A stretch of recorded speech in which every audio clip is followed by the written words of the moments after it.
Hello friends, how are you all? I hope you are doing good. And today in this video we are going to learn Java. So Java is an object-oriented programming language. What is the meaning of object-oriented? It means that Java focuses mainly on data rather than functions. You will get to know about this in detail when you proceed further in this video. Okay, so programmers basically use Java to create apps. It could be any kind of apps such as game apps or mobile apps, web apps, etc. Here you can see that I have created a project called Master Java inside my BlueJ. So BlueJ is an IDE for basically writing Java code. I will give you the link for BlueJ download in my description. So please check it out. So now I will start by creating a new class. But first of all, what is a class? A class is a sort of template or blueprint for creating its instances or objects. For example, if you have a class called vehicle, then all the modes of transport such as car or truck or motorcycle, all these are its objects. Okay, this is enough for you to understand classes, and I will give a class name. If you don't understand what is classes and objects, don't worry because it is not needed for today. And I will click on OK. You can see that BlueJ has created a new class for us. Let's click on it, and I will clear this just in a second. Okay, so I have deleted all the unneeded code and I have created a new function, or I can say new method inside my class. So what is a method? A method is basically a function which is written inside a class. So you can see this is my class, public class main, and inside this I have created a method. So here I have said public stated void main. This main means the name of my function. And if I say main here, it means it will be run by default. I'll show you how to do that. But let's focus on this. So void means it won't return anything. Static means you don't need to worry about this, and public also. Okay, so let's start. So to show output in Java, you use system.out, sorry, system.out.println. So ln stands for line, and I will close this line with a semicolon. So yeah, you have to remember that after each line in Java, terminate it with the semicolon. And inside these brackets, I can give my piece of information I want to print or show as an output. So let's say, hello world, you have created your first Java program. Congratulations.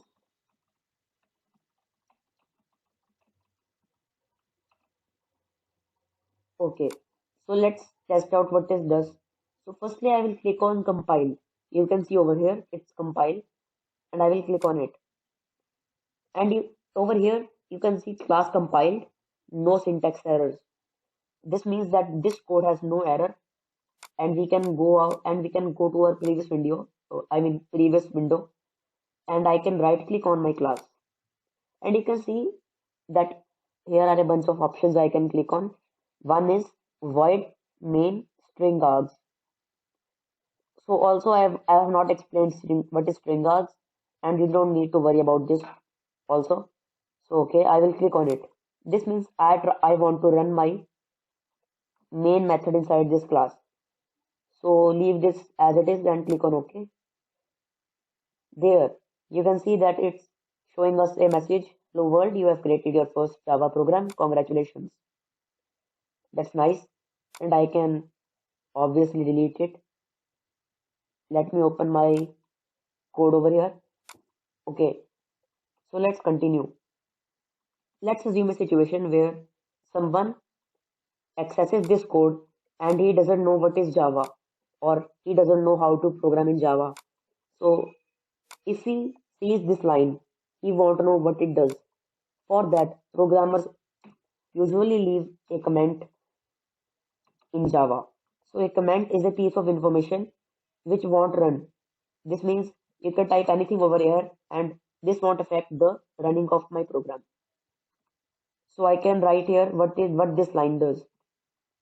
The line, sorry, the line below displays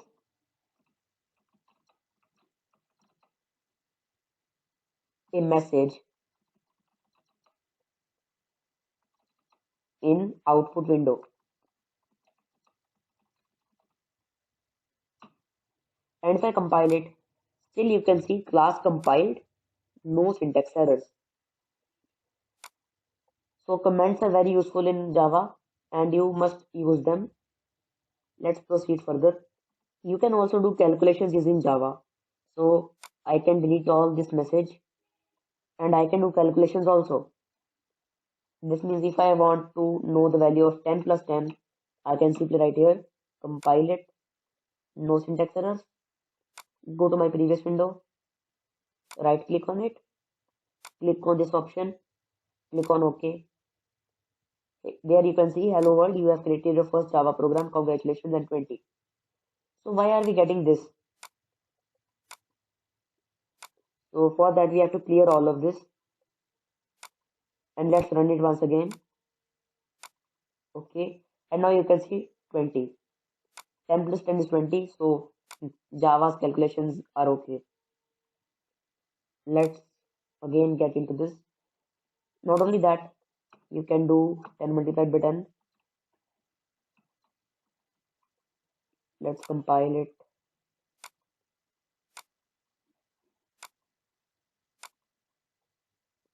Oh, sorry.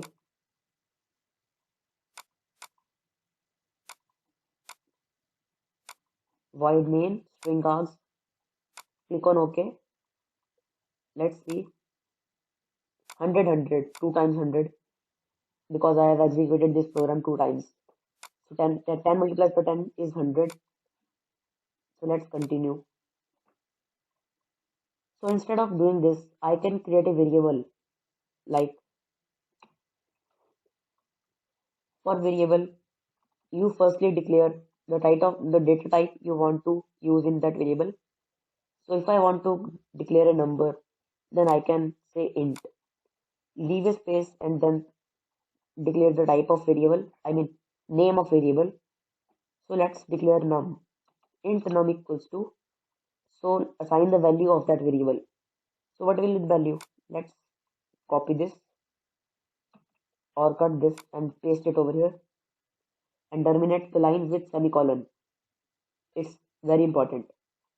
So now if I write num, compile it, no syntax errors, nice, and I again execute my program,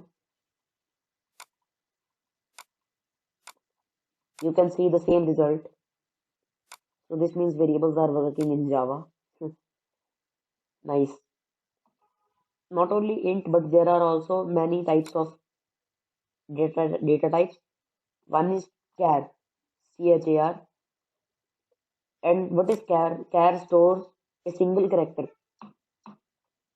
So inside my single strings, I mean single quotes, I can put one character only. So if I put here a and let's compile it. Oh, looks like I have to change the num variable. Char is like I can say text. Put a random name to it. Compile it. I know it's getting boring, but you will get into this. I've clicked on OK and let's check this. There you can see A, but here's the catch. If I try to give its length more than one character, then you can see here we are getting error, and if I click on compile, not a statement because it can't store more than one character. I can delete this comment And now let's create a program, a fun program. You want to know if you scored good in a test or not. And if the grade is A, then the score is good. And if the grade is B, then the score is not good. So let's try creating this. For that, we need to understand if-else conditions. So there is if,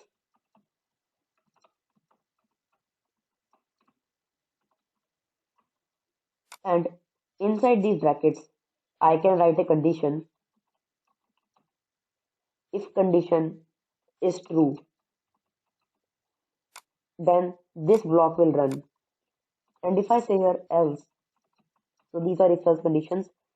And if I say here else, this means if this condition is false, it will get inside the else block and everything I write here will run. So let's try this. So let's change this text variable to grade. So if grade is equals to A, this means my grade is A, then system, you know how to display messages, dot out dot print. And what is this equals to?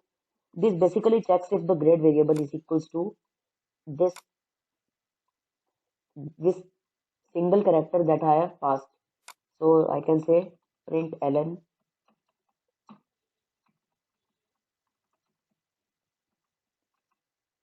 your your performance oh, in the test was good, or I can say excellent, because A is the highest grade you can get. Compile, no syntax errors. So here if the grade is A, then it will run this, else I can leave this else for a second, and I can go here, close this too.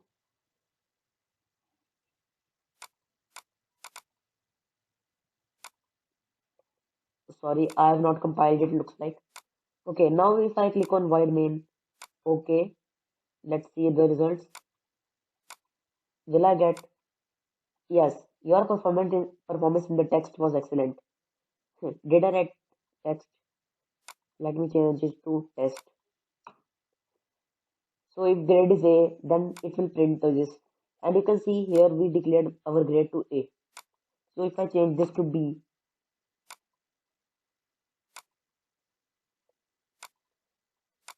and again run this,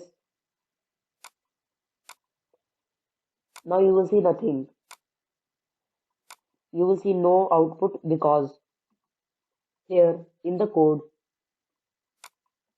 you can see if grade is A, it will print, and if grade is not A, it will jump out of this and end the program. So for fixing that, I will declare else I can say system dot out dot print ln. I can copy up to this much.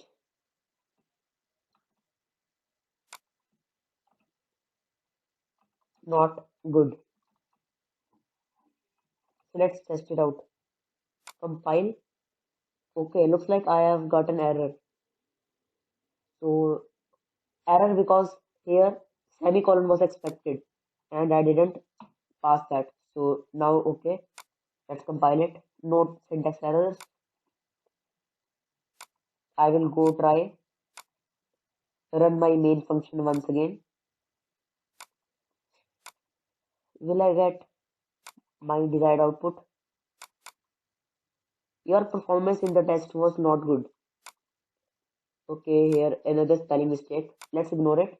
But you can see it's showing now not good. Why? Because the grade is not A. So it's jumping into the else condition and we are printing this message. So let me fix this spelling mistake.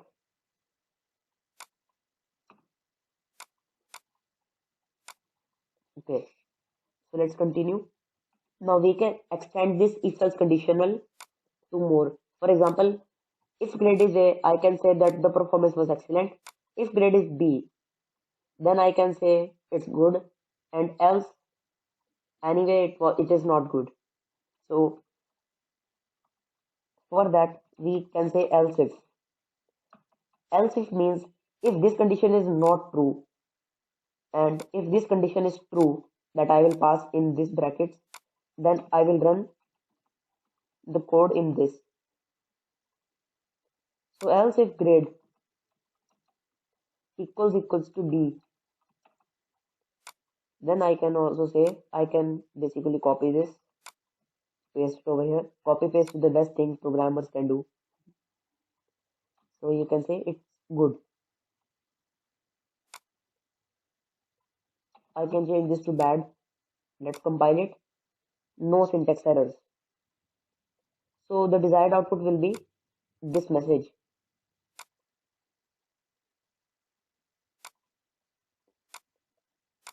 Let me run this once again. I know it's a lot boring. Just wait for a few seconds. Your performance in the test was good. Now our spelling mistake is also fixed and it's good because the grade is B, and if the grade is not A and the grade is B, it will display this message. Nothing too hard to understand, right? So if I change it to C, compile, no syntax errors.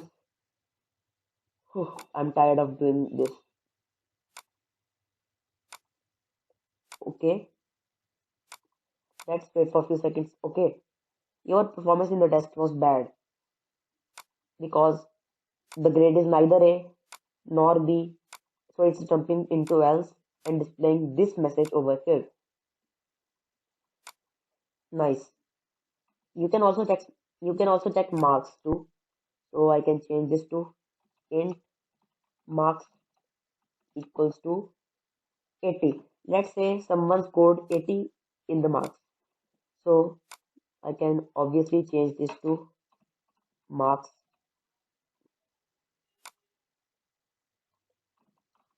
So let's say if the marks are above 80, more than 80, then the performance was excellent. If it's more than 60 but less than 80, I mean, if it's between 60 and 80, then the performance was good.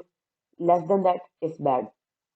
So for that, I can use an operator that is this greater sign. If marks is greater than 80, this statement will run. Otherwise, if marks is greater than 80, I mean 60,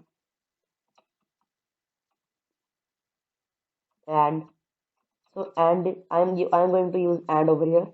Oh, sorry. I remember and is not an operator in JavaScript. I think it's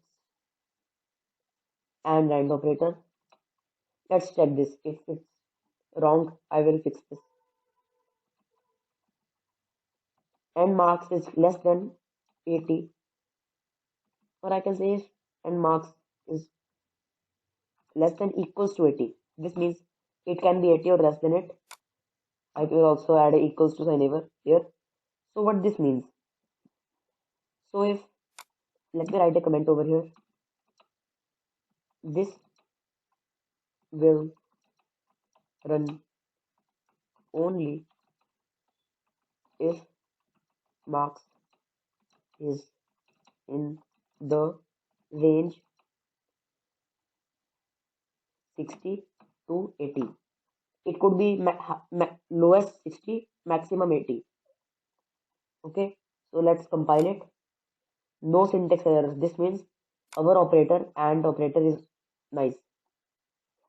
So it will check if both of these conditions are true, and if any one of this gets false, it will continue to this else statement, and I will convert this h to small letter. Let's compile it once again. I will go to main and try to run it again.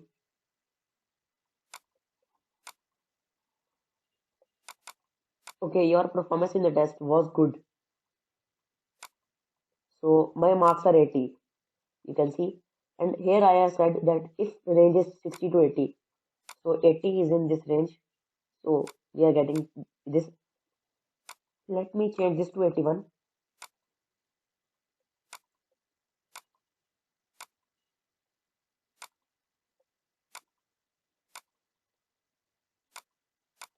We should get excellent. You can see this message. So for just for testing purposes, 59. So it should display this message.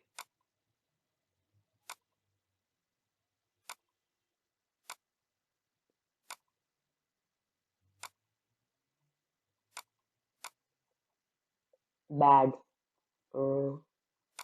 Let's wait. Okay, your performance in the test was bad. So that's it. That's it for the tutorial. I hope you learned something about Java. Once again, I will give the links for downloading BlueJ in my description. So please check it out. And that said, let's conclude the tutorial. I will see you in the next video. Please like, subscribe, and share the video.